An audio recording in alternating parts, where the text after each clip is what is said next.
Hi mga kalaysi, nahihirapan po ba kayo sa pagbubukas ng mga latang katulad nito?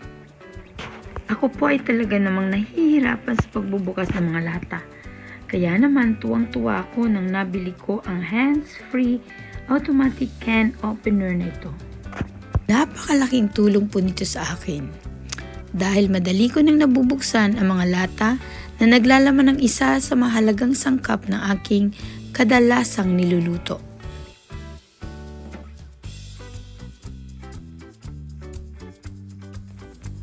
Ano po sa palagay ninyo ang nasa loob ng mga latang ito? Buksan na po natin ang mga latang ito gamit ang sinasabi ko sa inyong hands-free automatic handy can opener. Alam niyo po bang nagulat ako ng unang gamit ko nito kasi napakabilis at napakalinis po ng pagkakabukas ng mga lata. No sharp edges po kaya safe to use. Simulan na po natin. Ilagay lang po ito sa ibabaw ng anumang lata. Just press the start button and watch as the hands-free opener moves around the can, opening it in just seconds.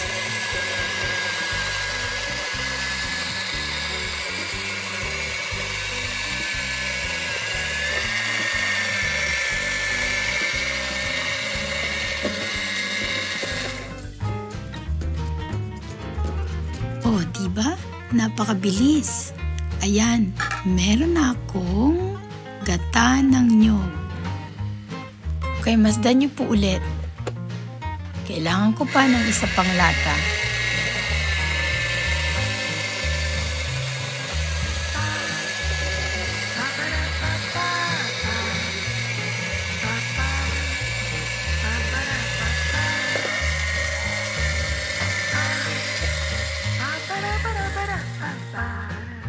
Ayan, 3 lata na agad ang nabuksan. Ang bawat lata po ay naglalaman ng 2 tasang gata ng niyog na kakailanganin ko sa aking lulutuing laing. Bukod po sa gata ng niyog, kinakailangan po tayo ay mayroong dahon ng gabi or dried taro leaves. Kailangan din po natin ng bawang, sibuyas, luya, sili, hiniwang maliit na karneng baboy, pwede rin pong tinapa, at asin. Yan po ang mga sangkap ng aking lulutuing laing. Pwede nyo rin po itong lagyan ng bagoong para mas lalong masarap. Igisa na po natin ang bawang, sibuyas,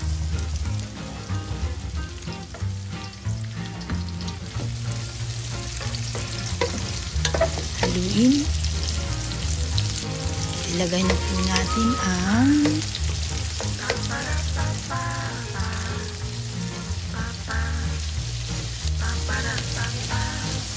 luya. Masarap po kapag maraming luya.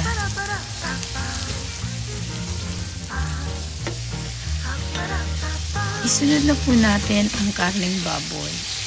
Siguraduhin po natin, lutuin natin mabuti. Dahil masarap po ito kapag lutong-luto.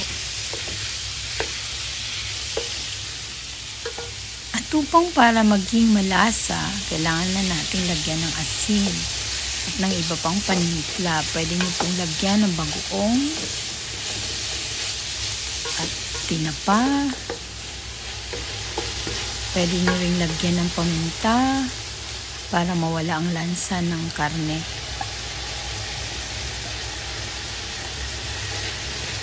Tapos, ibuhos na po natin ang dahon ng gabi or dried taro leaves.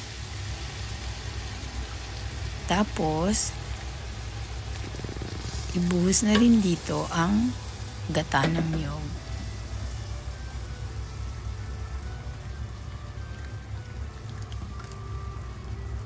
Yung dati po, katulad ng nanay ko, ang ginagawa niya, pinagsasama-sama na niya lahat ng sangkap. Hindi niya na ginigisa. Pwede rin po yun. Pero po sa akin, mas gusto ko yung ginigisa para lutong-luto yung karne.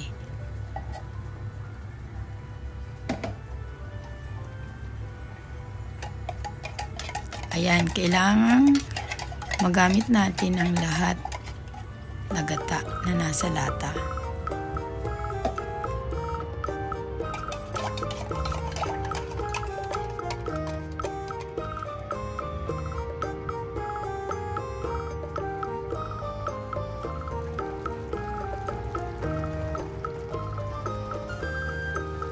Hayaan lang po natin kumulo ito ng ilang minuto. Hanggang mapapansin ninyo na nagmamanti-mantika na lumalabas ng mantika.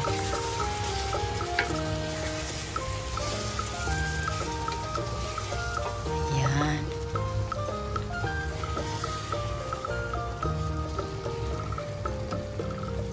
Pwede na po nating ilagay ang sili.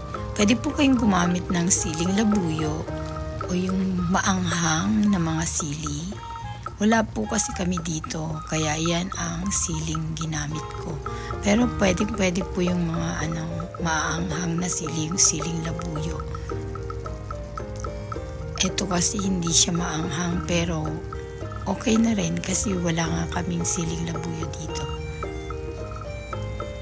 Ayan, nagmamanti-mantika na.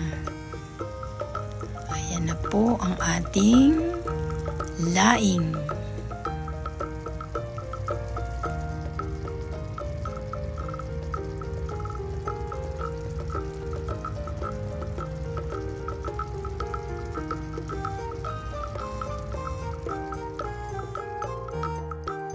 Naku po, mapaparami na naman ang kain namin ito.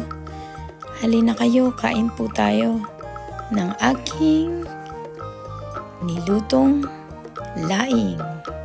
Kain po tayo. Salamat po sa inyong panunood. Don't forget to like, comment, and subscribe our channel.